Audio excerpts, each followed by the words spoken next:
नमस्कार। साहित्य संसार के इस विशेष अंक में आपका स्वागत है। मैं हूं प्रियंबरा। चाहे गणतंत्र दिवस हो या स्वतंत्रता दिवस, इस अवसर पर बजने वाले कुछ गीत ऐसे होते हैं जो बरबस ही बचपन में खींच ले जाते हैं। या यूं कह सकते हैं कि इन गीतों के बोल जो हैं वो राष्ट्रीय पर्व के पर्याय बन चुके हैं, भले इसके लेखक का नाम लोगों को नहीं पता हो। आज इस कार्यक्रम के माध्यम से हम याद करेंगे कवि प्रदीप को, जिनके लिखे गीतों के हर एक शब्द राष्ट्रीय भावना से ओतप्रोत हैं।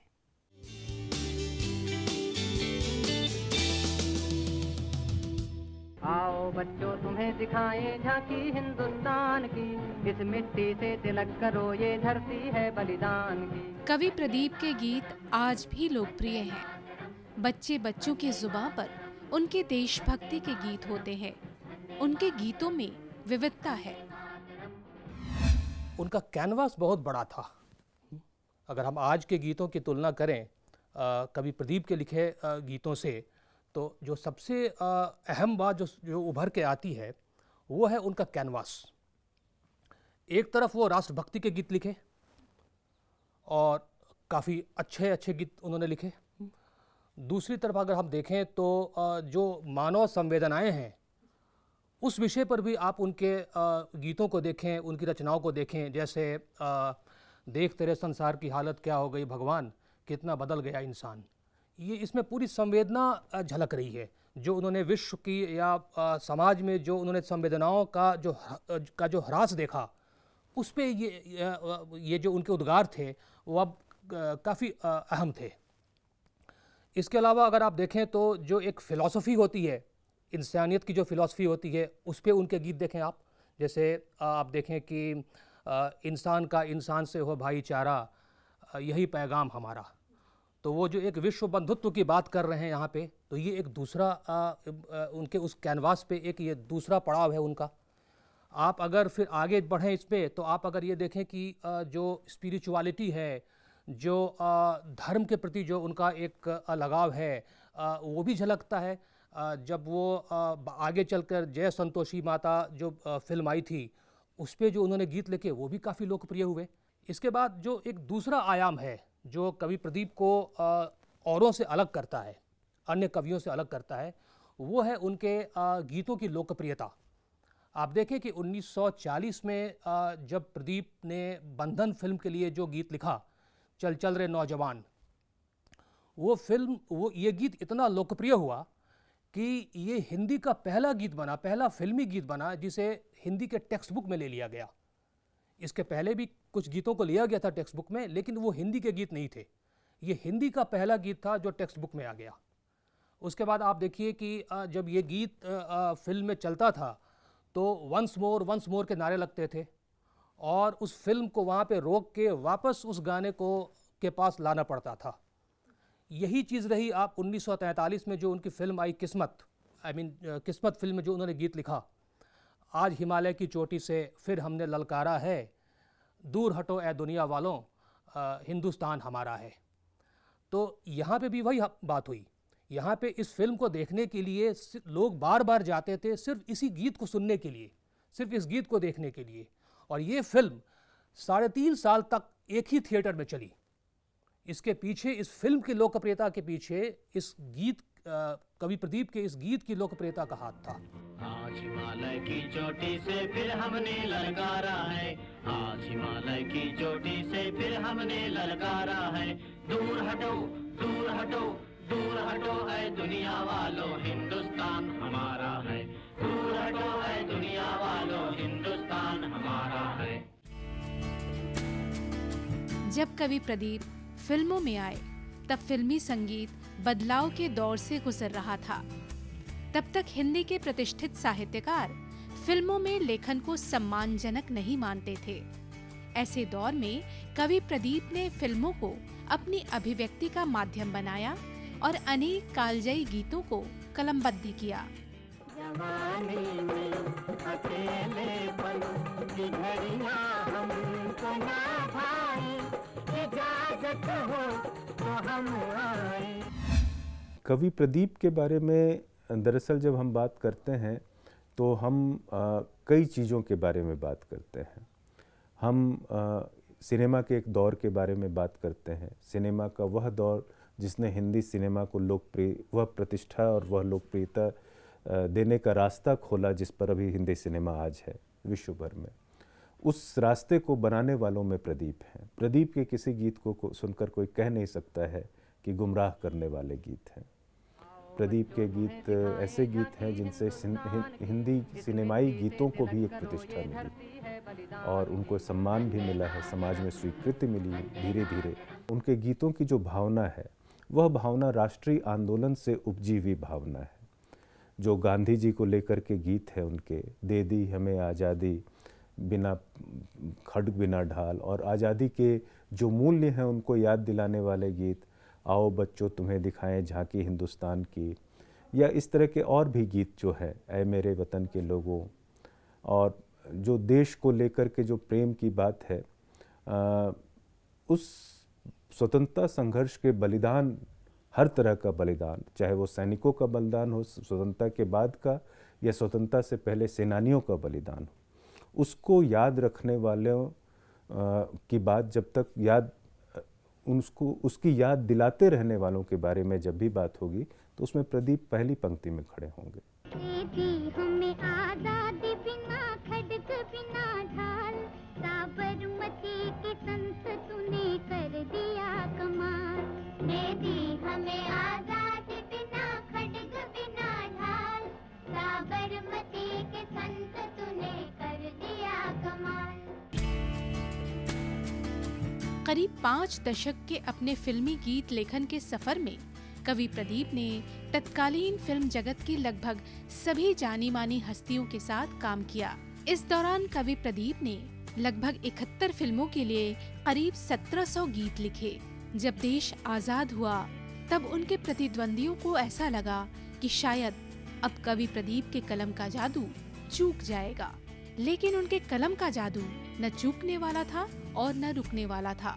वह तब भी आम लोगों पर वैसे ही तारी रहा। आओ बच्चों तुम्हें दिखाएं झांकी हिंदुस्तान की, इस मिट्टी से तिलक करो ये धरती है बलिदान की। वंदे मातरम, वंदे मातरम। कई लोगों ने कहा कि अब जब आज़ादी मिल गई देश को और भारत जब आज़ाद हो गया तो अब कवि प्रदीप की जो लोकप्रियता है वो समाप्त हो जाएगी, क्योंकि लोगों को लगा कि ये तो सिर्फ राष्ट्रभक्ति के गीत लिख सकते हैं, देशभक्ति के गीत लिख सकते हैं। लेकिन उनका तो कैनवास बहुत बड़ा था। 1954 में जब जागृति फिल्म आती है तो वहाँ पे आओ बच्चों तुम्हें दिखाएं, दे दी हमें आज़ादी, गांधी पर जो उन्होंने गीत लिखा वो गीत आप देखिए। तो उनकी जो लोकप्रियता थी, उनके गीतों में जो दम था, इतना ज़्यादा दम था कि उनकी लोकप्रियता फिर कभी कम नहीं हुई। 1962 में जब चीन के साथ युद्ध होता है भारत का, तो ऐ मेरे वतन के लोगों जो उन्होंने लिखा, उसके बारे में तो कुछ कहने की आवश्यकता ही नहीं है।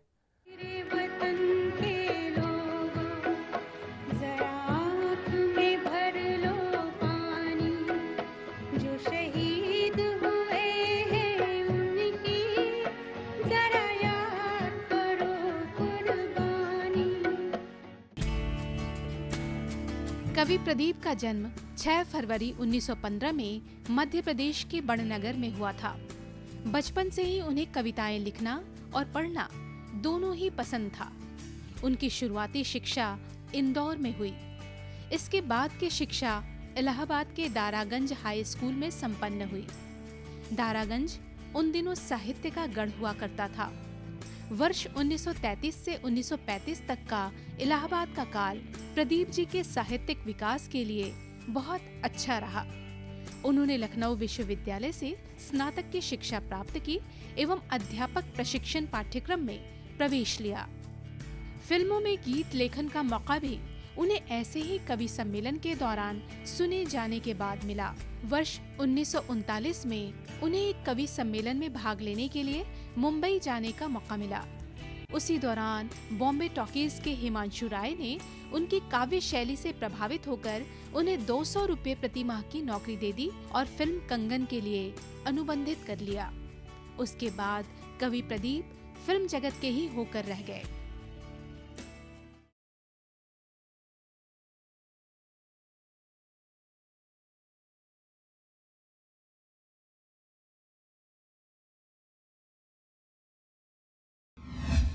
कवि प्रदीप उन पहले व्यक्तियों में से थे जिन्होंने सिनेमा के माध्यम की शक्ति को पहचाना और उसको बिल्कुल किसी भी तरह से हिकारत से नहीं देखते थे और उसको अपनी अभिव्यक्ति का जरिया बनाया उन्होंने। इस लिहाज से उर्दू के जो लोग थे वो सिनेमा को उस हिकारत से नहीं देखते थे, इसलिए सिनेमा में बहुत आराम से चले जाते थे, चाहे कितने भी बड़े शायर क्यों न हो। हिंदी के जो कवि थे, प्रतिष्ठित कवि, वो सिनेमा के गीत लिखने में एक हेठी का अनुभव करते थे। बहुत कम गीतकार हैं जो हिंदी की पृष्ठभूमि से आए और सिनेमा में सफल हो पाए। उनमें पहले प्रदीप हैं, उसके अलावा शैलेंद्र हैं, नीरज हैं, योगेश हैं और भी कुछ लोग हैं, लेकिन पहले उसमें प्रदीप थे। हिंदी फिल्मों के लिए कवि प्रदीप ने कई यादगार गीत लिखे, जिसके लिए उन्हें अनेक सम्मान एवं पुरस्कार से नवाजा गया। उनके गीतों के लिए ही भारत सरकार ने उन्हें वर्ष 1997 में दादा साहब फाल्के पुरस्कार से सम्मानित किया। गीतकारों में ऐसे पहले गीतकार हैं जिनको दादा साहब फाल्के पुरस्कार मिला, यानी फिल्मी गीतों में सबसे तिरस्कृत जो विधा रही वो गीतकार की रही, और इस गीतकार को प्रतिष्ठा दिलाने के लिए कई लोगों ने बहुत प्रयत्न किया। साहिर लुधियानवी जैसे गीतकार इसके लिए लड़ते रहे और भी लोग रॉयल्टी वगैरह की मांग आजकल करते हैं, लेकिन कवि प्रदीप को यह सम्मान उनके बिना किसी प्रयत्न के, सिर्फ उनके काम के आधार पर मिला हुआ था। तो हम जानते हैं कि सेना के जवानों को श्रद्धांजलि देने की बात हो या गांधी जी के बारे में जो श्रद्धांजलि देने वाले ज़्यादातर गीत हैं वो कवि प्रदीप के ही हैं, या एक युवा वर्ग जो उस वक्त राष्ट्रीय आंदोलन में था जब प्रदीप ने लिखना शुरू किया था, उसको जोश दिलाने वाले गीत, चल चल रे नौजवान, रुकना तेरा काम नहीं चलना तेरी शान, ऐसे गीत, या दूर हटो ए दुनिया वालों हिंदुस्तान हमारा है, जैसे गीतों के लिए कवि प्रदीप बहुत प्रसिद्ध हैं। लेकिन इसके अलावा भी उनके कई गीत हैं, उनके कई रोमांटिक गीत भी बहुत प्रसिद्ध हैं, बहुत अच्छे हैं। प्रसिद्ध तो उतने नहीं हैं, लेकिन बहुत ही सुंदर रोमांटिक गीत और दार्शनिक गीत, ख़ास तौर पर भाईचारे के गीत, जो बहुत प्रसिद्ध गीत है दिलीप कुमार राजकुमार की फिल्म पैगाम का, इंसान का इंसान से हो भाईचारा यही पैगाम हमारा। इंसान का इंसान से हो भाईचारा यही पैगाम हमारा, यही पैगाम हमारा। उनके गीतों में विविधता है, देश के लिए प्रेम है, कुछ कर गुजरने का आह्वान है।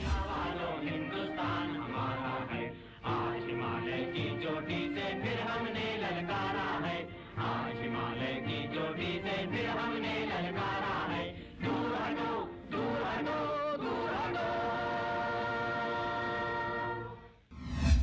हम उनकी देशभक्ति की बात करें तो उसमें आप एक बड़ा काफ़ी एक अनोखी बात पाएंगे, और वो बात ये है कि एक तरफ तो वो ललकारने वाले गीत भी लिख रहे हैं, आज हिमालय की चोटी से फिर हमने ललकारा है, दूर हटो ए दुनिया वालों ये हिंदुस्तान हमारा है। तो यहाँ पे वो अंग्रेज़ों को ललकार भी रहे हैं। हालांकि एक बड़ी दिलचस्प बात यहाँ पर ये है कि अंग्रेज़ों को ये लगा उस वक्त कि ये गीत उन्होंने एक्सिस पावर जो है, जो अंग्रेज़ों का जो दुश्मन पावर का जो ध्रुवीकरण था, ये उसके खिलाफ लिख रहे हैं और अंग्रेज़ों के फेवर में लिख रहे हैं कि जो अंग्रेज़ों पर जो आक्रमण कर रहे हैं, जो एक्सिस पावर था उस वक्त विश्व युद्ध में, तो ये उसके खिलाफ लिख रहे हैं और ब्रिटेन के लोगों के फेवर में लिख रहे हैं। लेकिन बाद में लोगों को पता चला और बाद में ब्रिटेन के लोगों को भी एहसास हुआ कि कवि प्रदीप जो ये लिख रहे हैं कि दूर हटो ए दुनिया वालों, ये वो तो अंग्रेज़ों को ही लिख रहे हैं। और यही वजह थी कि उसके बाद अंग्रेज़ों ने इनके गिरफ्तारी के लिए वारंट भी जारी किया, लेकिन बड़ी ही चालाकी से ये बड़ी चतुराई से कवि प्रदीप जो थे वो अंडरग्राउंड भी हो गए और बच भी गए वहाँ पे। तो एक तरफ ये दुश्मनों को या अंग्रेज़ों को ललकारने की भी बात कर रहे हैं, दूसरी तरफ आज़ादी के बाद दे दी हमें आज़ादी बिना खड्ग बिना भाल, मतलब गांधी के अहिंसा की भी बात कर रहे हैं ये। तो उन दिनों में आप अगर देखेंगे तो आज़ादी की लड़ाई में दो खेमे बटे हुए थे। एक खेमा था जो अहिंसा को प्रश्रय देता था, जो अहिंसावादी था, दूसरी तरफ एक खेमा था जो थोड़ा उग्र था। लेकिन सबसे अच्छी बात जो कवि प्रदीप के साथ है कि वो किसी खेमे में बंध के नहीं रहे। उनको लगा कि अगर ये समय की मांग है कि यहाँ पे अहिंसावादी होना है देश के लिए, तो वो अच्छा है।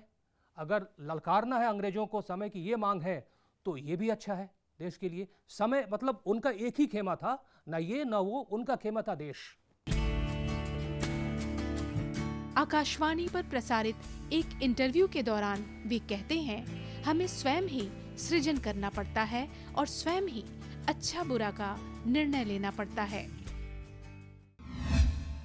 अपने अंदर एक दूसरा प्रदीप छिपा हुआ है, उसको मैं बाहर निकालता हूँ और बाहर निकाल करके मैं सामने बिठा देता हूँ कि भाई तू मेरा ही अंश है, मेरे सामने बैठ।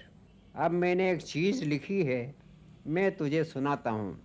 सच्ची सच्ची बात बोलना मुझे। अगर चीज़ तुमको अच्छी लगे तो तुम मुंह हिलाना, और अच्छी नहीं लगे तो घोंचू की तरह से बैठे रहना। तो मैं समझ जाऊंगा कि तुमको मज़ा नहीं आया, तो मैं उसको चेंज करने का प्रयत्न करूंगा। तो मैं स्वयं ही लिखता था और अपने ही स्वयं जो दूसरा जो प्रदीप है उससे मैं राय लेता था, कैसा लगा तुमको। अगर वो हंसता था तो मैं समझ जाता था कोई बात तो है ज़रूर। इसी तरह के सब गाने जो हैं मैंने इसी प्रकार से लिखे, चाहे वो ऐ मेरे वतन के लोगों हो या कोई भी हो। मैं किसी से पूछने के लिए नहीं जाता था कि भाई मैंने एक गाना लिखा है, सुनो जरा कैसा है। हमको स्वयं ही सर्जन करना पड़ता है और हमको स्वयं ही निर्णय देना पड़ता है अपना। कार्यक्रम में वक्त हो चला एक छोटे से ब्रेक का। ब्रेक के बाद भी कवि प्रदीप पर आधारित हमारा यह कार्यक्रम जारी रहेगा। देखते रहिए लोकसभा टीवी।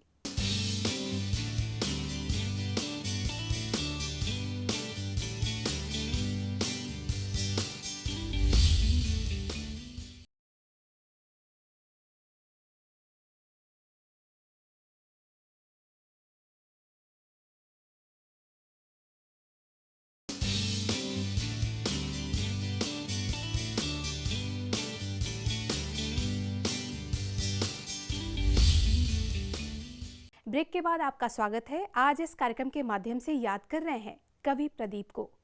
कवि प्रदीप ऐसे गीतकार हुए जिन्होंने देशभक्ति के गीतों को लोकप्रिय बनाया। उनके गीत ऐ मेरे वतन के लोगों आज भी लोगों को भाव विह्वल कर जाता है।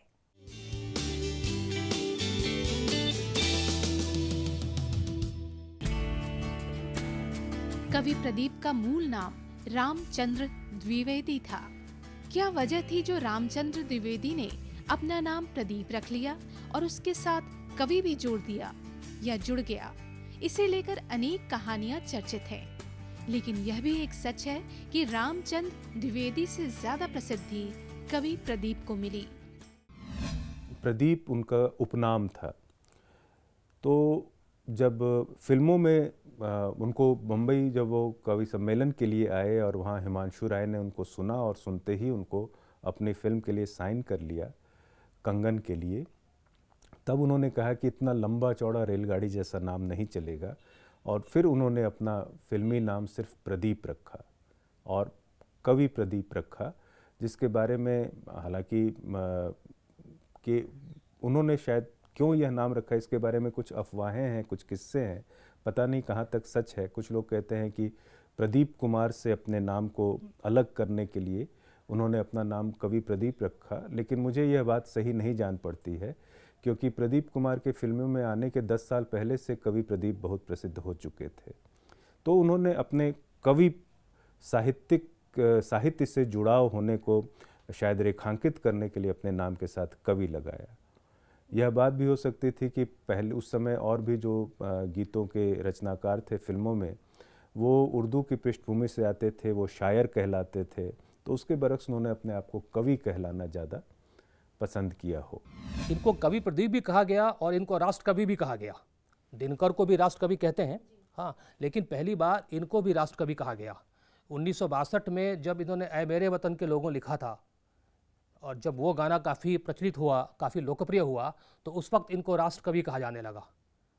लेकिन कवि प्रदीप कहने के पीछे इनका जो एक तात्पर्य था लोगों का, वो ये था कि अक्सर जब लोग फिल्मों में गाने लिखते थे तो उनको अब आप इसको जिस भी दृष्टि से लें, लेकिन जो स्थापित जो साहित्यकार होते थे उनको वो थोड़ा एक बराबरी की दृष्टि से नहीं देखा करते थे।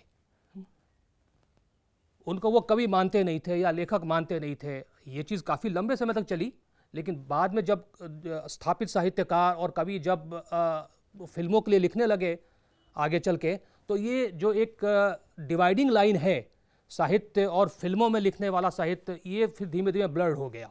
तो उस वक्त कवि प्रदीप एक ऐसे कवि थे जो फिल्मों में तो लिखते थे, लेकिन उनका दर्जा, इस जो डिवाइडिंग लाइन जो ये थी कि साहित्य के लिए, प्योर साहित्य के लिए लिखने वाला और फिल्मों के लिए लिखने वाला, इसको वो लांघ गए थे। इसलिए उनको कवि प्रदीप कहा जाने लगा। 15 अगस्त हो या 26 जनवरी, आज भी उनके लिखे गीत ऐसे हर मौके पर सुने जा सकते हैं। उनके गीत आम लोगों के जहन में आसानी से उतर जाते हैं, जुबां पर चढ़ जाते हैं। संभव है इसी सरलता एवं भाव प्रवणता की वजह से वे गीत आज भी सुने जाते हैं और गाए जाते हैं। हमारे जीवन में कई बार हम ऐसी परिस्थितियां आती हैं कि हम दर्शन की तरफ मुड़ जाते हैं, हम दार्शनिक हो उठते हैं, और ऐसी सिचुएशन पर पहले गीत होते थे, चल अकेला चल अकेला चल अकेला तेरा मेला पीछे छूटा, या मुश्किल में हो तो इस तरह का गीत के गगन झनझना रहा, पवन सनसना रहा, लहर लहर पर आज है तूफान, ओ नैया वाले हो सावधान। तो नई सावधान करने वाले गीत, इस तरह के गीत, ये फिल्म नास्तिक का गीत था, या देख तेरे संसार की हालत क्या हो गई भगवान, कितना बदल गया इंसान, इस तरह के गीत। तो इस तरह के गीत की सिचुएशन भी कम होती जा रही है, और इस तरह के गीत मुख्य रूप से प्रदीप के लिखे हुए गीतों की लोकप्रियता उनके शब्दों के कारण ज़्यादा है। कवि प्रदीप न सिर्फ एक अच्छे गीतकार थे, बल्कि वे एक अच्छे इंसान भी थे। हम उनकी ह्यूमैनिटी की बात करें तो वो काफ़ी गहरे बैठी हुई थी, मतलब मानवता उनके अंदर में। 1962 में जब उन्होंने ऐ मेरे वतन के लोगों वाला गीत लिखा, तो उसके बाद उस पर रॉयल्टी का कुछ मसला हो गया।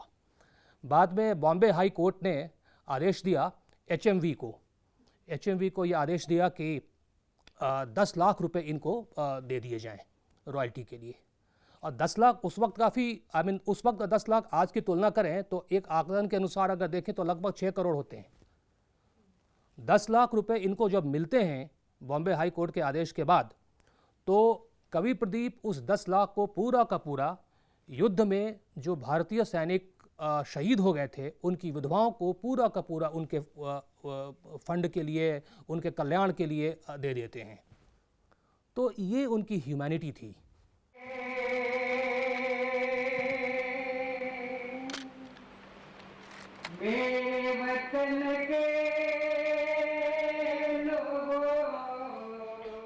देश के आजाद होने के बाद हालांकि उनके लेखन में कमी आई, किंतु उन्होंने जो भी लिखा वह एक मिसाल बन गया। आप देखेंगे तो भक्ति से संबंधित फिल्में रही हैं, या उनके आखिरी दिनों में भी जय संतोषी माँ के गीत, तो वो आखिरी दिनों तक भी वो उन्होंने साबित किया कि वो एक ऐसे गीतकार रहे हैं जिनको नज़रअंदाज नहीं किया जा सकता। 11 दिसंबर 1998 की शाम यह दीपक सदा के लिए बुझ गया, पीछे छोड़ गया गीतों का उजाला जो आज तक दिलों को रोशन कर रहा है। कितना बदल गया इंसान, कितना बदल गया इंसान। पवन सनसना रहा, गगन झनझना रहा, लहर लहर पे आज है तूफान, ओ नैया वाले हो सावधान सावधान। ये एक गीत है जो मुझे बहुत प्रेरणा देता है। गगन झनझना रहा, पवन सनसना रहा, लहर लहर पे आज है तूफान, ओ नैया वाले हो सावधान सावधान।